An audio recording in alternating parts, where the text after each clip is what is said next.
Mary Doyle, are you ready to tee it I up? am just about, yes. Welcome back. Episode 82, back in 2021. So you're on with the year you were awarded PGA Trainee of the Year. It feels like ages Huh? ago. Oh my God. Well, it means I've only done like 120 episodes in 4 and a bit years, so I need to get my arse in gear. But yeah, 5 years on, different clubs, different environments, different level of experience. Maybe what's changed? What would 2021 Mary make of or think of 2025 Mary or 2026 Yeah, Mary? 2026 now. Oh, yeah. Well, a lot has changed over the last year anyway. So I left my previous workplace and I set up my own coaching business. So I'm based in Swingyard Driving Range now in Blanchardstown.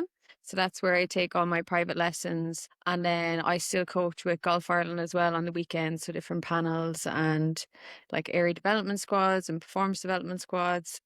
Lots going on, quite busy, but it's great. Typical Irish person won't actually answer the question Yeah. I asked. Oh, What sorry. would what would 2021 Mary think of 2026 Mary? Well, it's such a whirlwind. I'm trying to think. So what would she think? I suppose. Well, 2021, we're probably coming out of COVID. Yeah. Maybe the back end of that. You were probably just looking forward to it. I hope she's outside.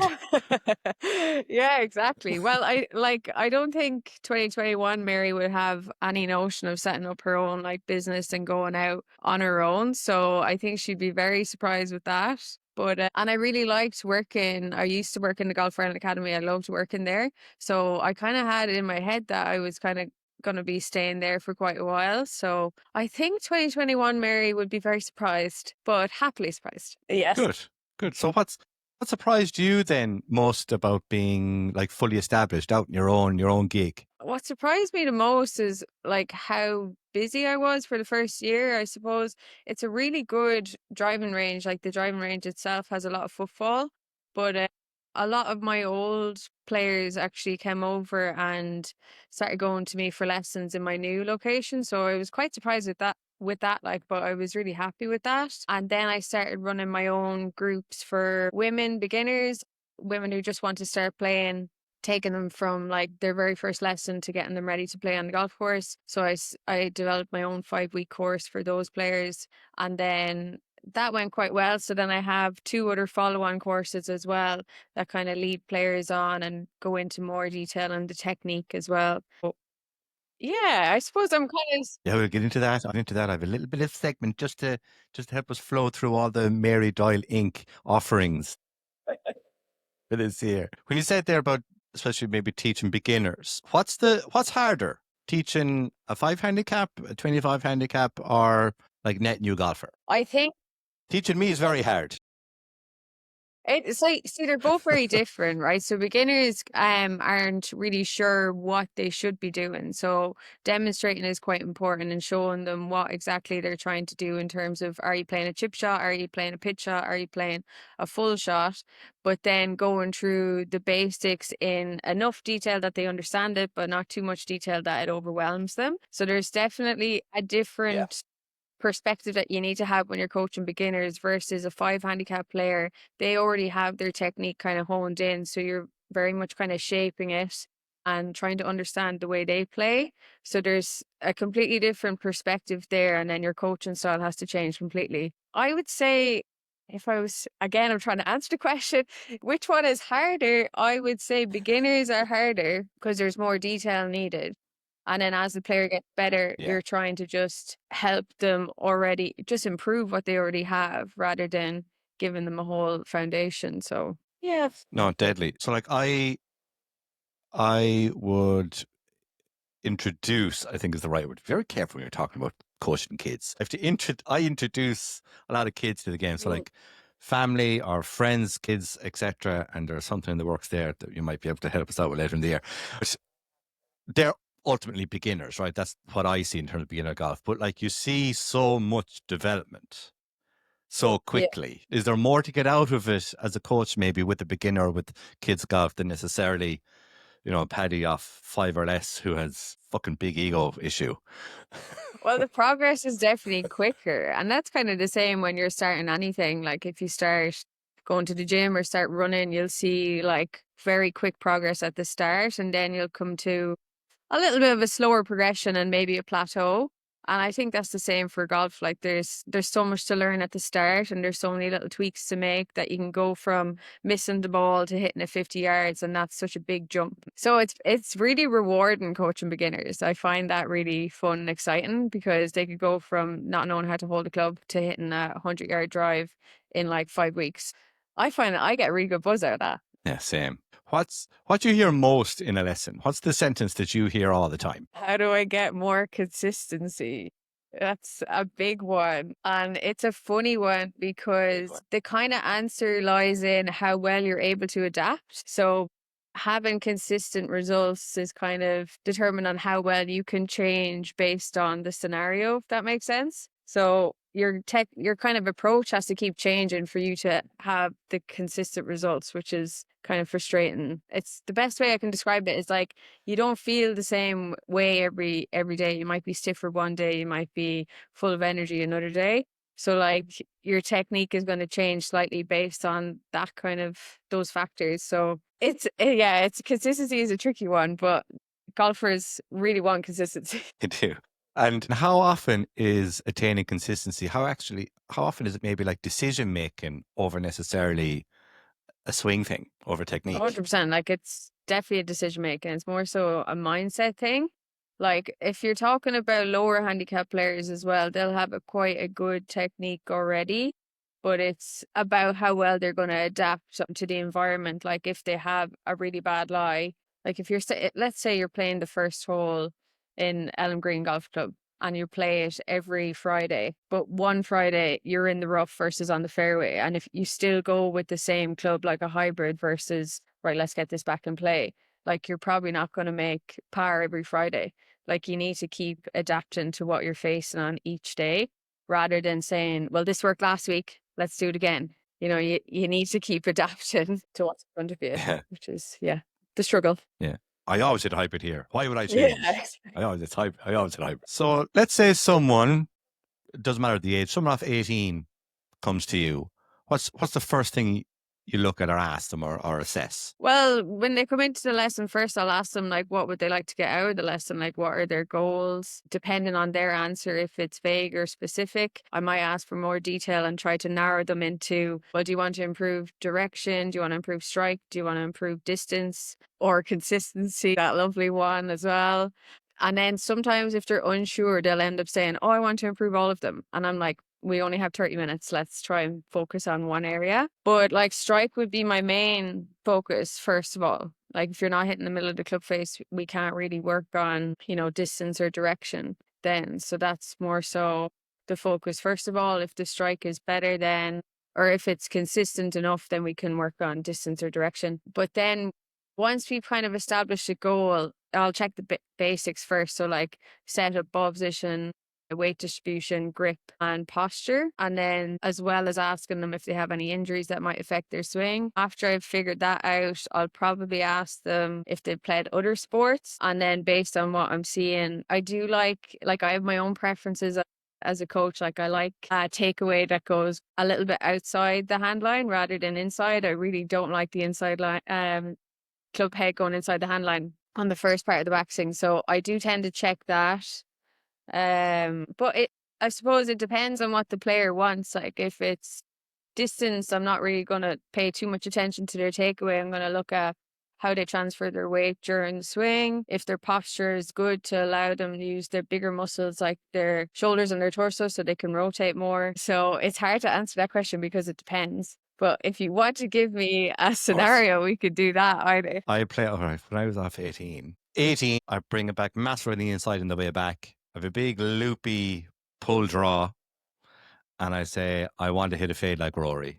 And I'm 6 foot and I'm 14 stone and I'm ex-rugby player. So I'm athletic enough. This isn't me, by the way. I'm not athletic at all. And I'm definitely not 14 stone.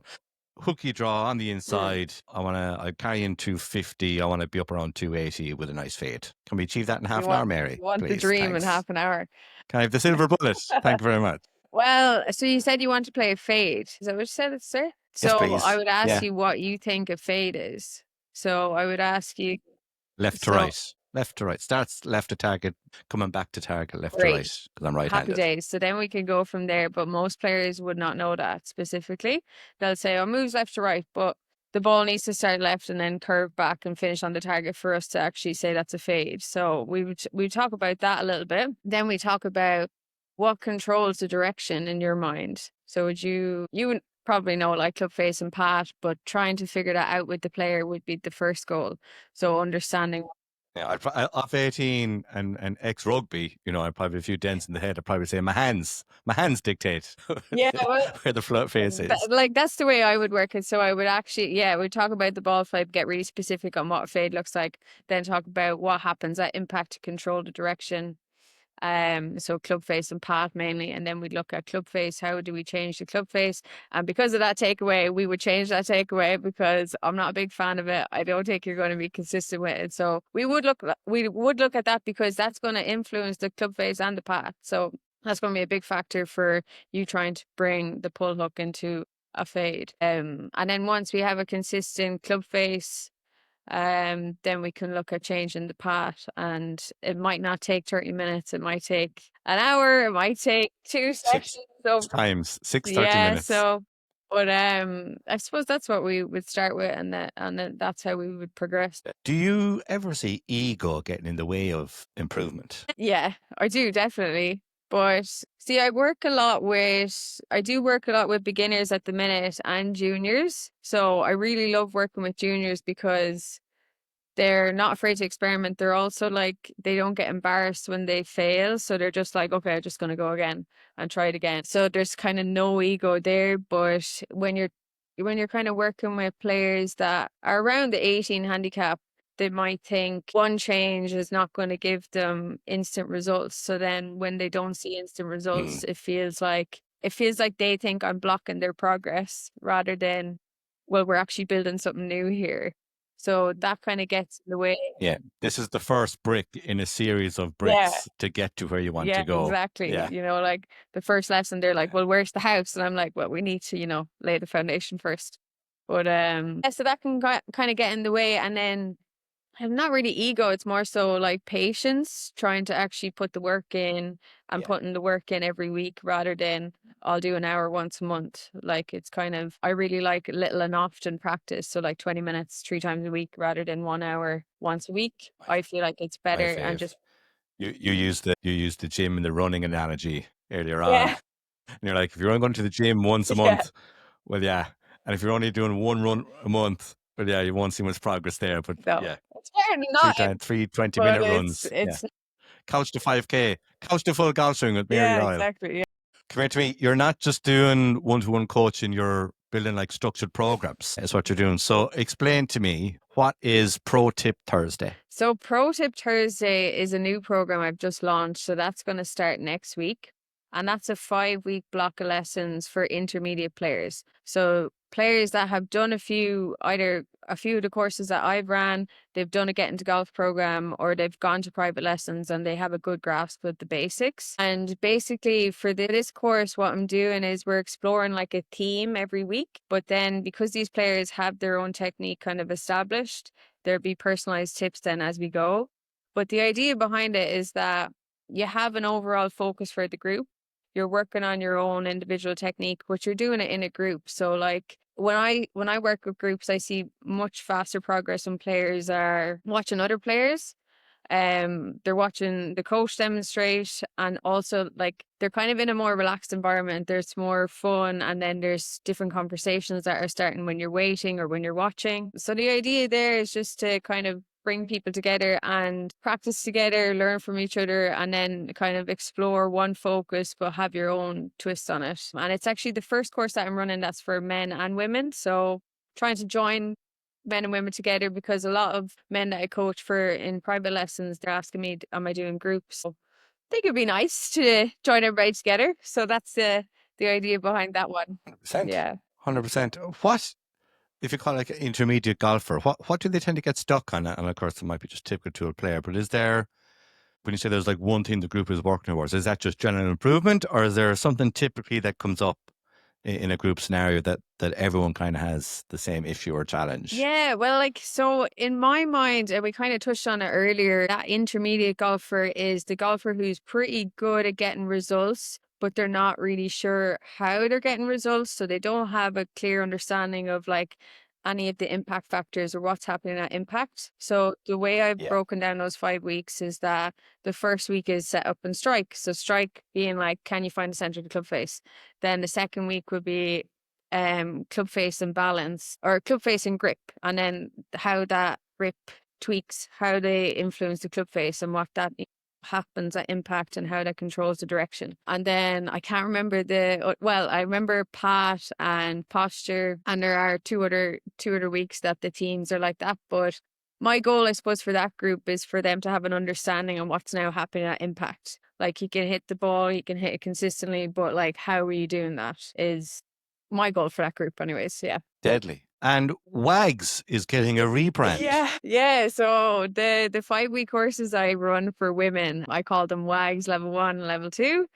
And I'm rebranding it to be Women at Golf. But it's for like wives and girlfriends, they have maybe a second half that's out playing golf and they want to join in. So Golf yes, widows. exactly. So trying to rebrand that, and yeah, just get more women involved across loads of different age groups and trying to get them started. And then also giving them a follow-on course that we go into a bit more detail in terms of the technique.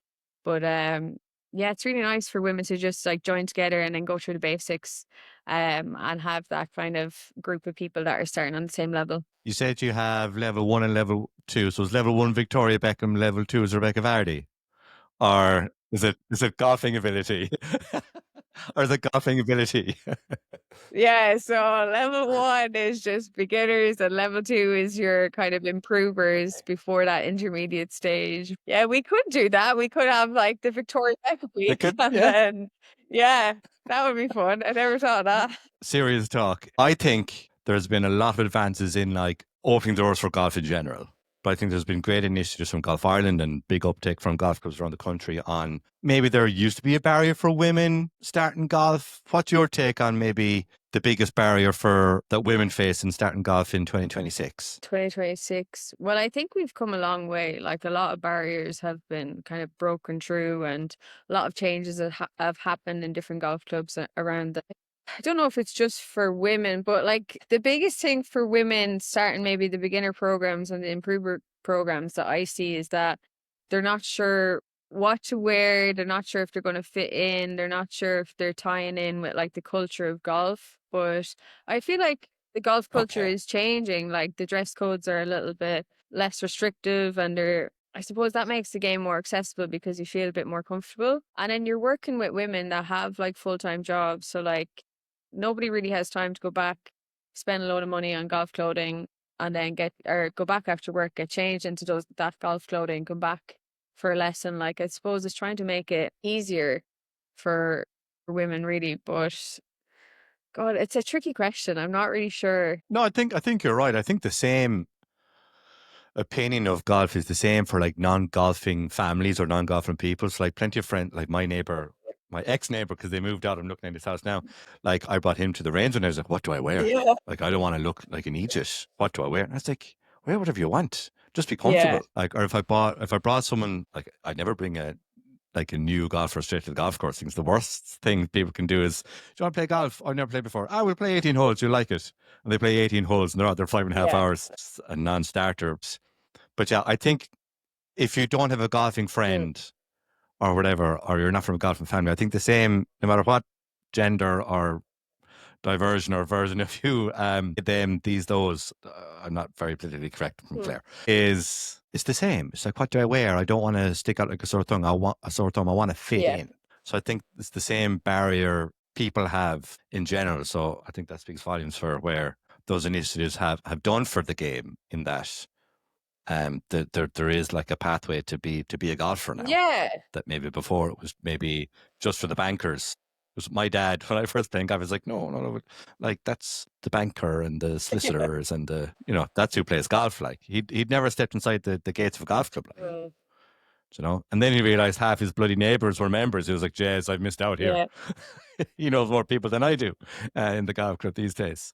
Is in terms of the women's game, then, do you see that a level of improvement versus maybe when you were coming up through the ranks to, I suppose, the women's game, amateur-wise, grassroots, up to under-18s into the pro game? Where do you see the development there? In terms of the standard in general, or just in terms of the number? Started in general, like we can see the output in the Lauren Watches and the Livy Mahaffey's and Sarah Burns, and like I think there was 15 or maybe 17 players at the KPMG Women's Irish Open last year were Irish. So the output is there, but in terms of standard, so Lauren Watch I think she top 10 in her first event out in Saudi last week. She's flying it. She made the weekend anyway. I saw that in her story. She's flying it, right, in PGA Tour. But I'm just conscious, like, is Lauren going to be like the anomaly of, like, you know, like up here on the graph of like high performer, and that the standard in general isn't up here? Do you know what I mean? Like the floor is still the floor, and maybe there's a Lauren Watch is up in Leona Maguire territory. That's just this star of out on her own, which I'd be worried about. Well, I suppose there's definitely more girls playing. Like even working with the area development squads with Golf Ireland, like there are now like 2 or 3 panels that are made up of just girls, whereas you might have only had like 1 or 2 girls sign up and the rest would have been boys. So like the volume is increasing, which is great, but the standard is definitely improving as well. Like I got the chance to work with the Irish girls team last year at the European Championships, and they finished with a bronze medal, which was unbelievable. But like every player on that team was like incredible, like really, really impressive in terms of like being able to control the ball, their course management, even just their attitude around golf, and being able to pick themselves up and having that resilience for the next day. So like if I'm comparing that to when I was playing Europeans, like I think when I was playing Europeans, there would have been 1 or 2 standout players, and then there would have been 3 or 4 that are kind of like unsure of themselves, unsure of their game. Whereas that was not the case when I was, you know, working with that team last year. Everybody was very focused, sure of their game, and everybody was a really strong contender.